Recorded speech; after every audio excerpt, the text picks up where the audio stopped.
আসসালামু আলাইকুম। এই বাংলাদেশে যত খুন খারাপি হয়েছে,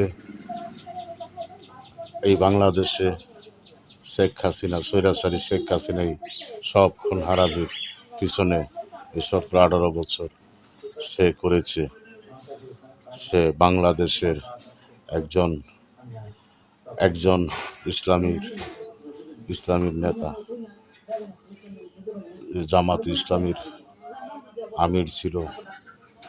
ওনাকে বুকের ব্যথা করেছিল নাকি, সেই ওসিলায় তাকে হত্যা করিয়েছে ডাক্তারের দ্বারা।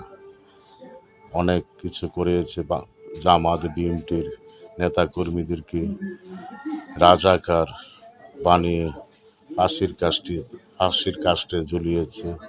বাংলাদেশের তিনবারের প্রধানমন্ত্রী বেগম খালেদা জিয়ার 2টি সন্তান ছিল। একটি সন্তানকে টর্চারিংয়ে মেরে ফেলেছে, আর তারেক রহমানকে দেশ ছাড়া করেছে 18 বছর।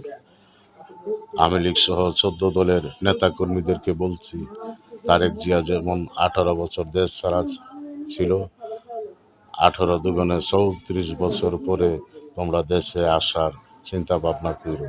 যারা দেশ ছেড়ে পালিয়েছ 14 দলের নেতাকর্মীরা, আর যারা দেশে রয়েছে তারা গ্রেপ্তার হয়েছে আরও হবা, তাদের বিচার বাংলার মাটিতে যদি বর্তমান সরকার না করে।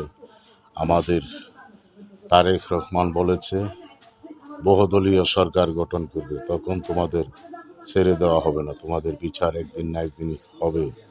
বর্তমান সরকার তোমাদেরকে মাফ করে দিতে পারবে। আমাদের প্রেসিডেন্ট জিয়াউর রহমান গণতন্ত্র এনেছিল, বহুদলীয় গণতন্ত্র। আমাদের তারেক রহমান আনবে বহুদলীয় সরকার গঠন করে তোমাদের বিচার করবে। এই বাংলার মাটিতে অনেক কিছু করেছে। বাংলাদেশের অনেক মানুষকে আয়নাঘরে শাস্তি দিয়েছ, অনেক মানুষকে, নিরহ মানুষের অনেক ছেলে মেয়েদেরকে বাপ ছাড়া করিয়েছ তোমরা। ওরা কেউ বাবা হারিয়েছে, কেউ স্বামী হারিয়েছে, কেউ পিতা হারিয়েছে, কেউ সন্তান হারিয়েছে। তোমাদের বিচার এই বাংলার মাটিতে একদিন না একদিন হবে। সেদিন বহুদলীয় সরকার গঠন করে তোমাদের বিচার করবে। বিশ্বের সকল মানুষ, বিশ্বের যত নেতারা আছে সবাই দেখবে, কেউ প্রতিবাদ করবে না, কারণ সুস্থ বিচার হবে, অসুস্থ বিচার হবে না তোমাদের মতন।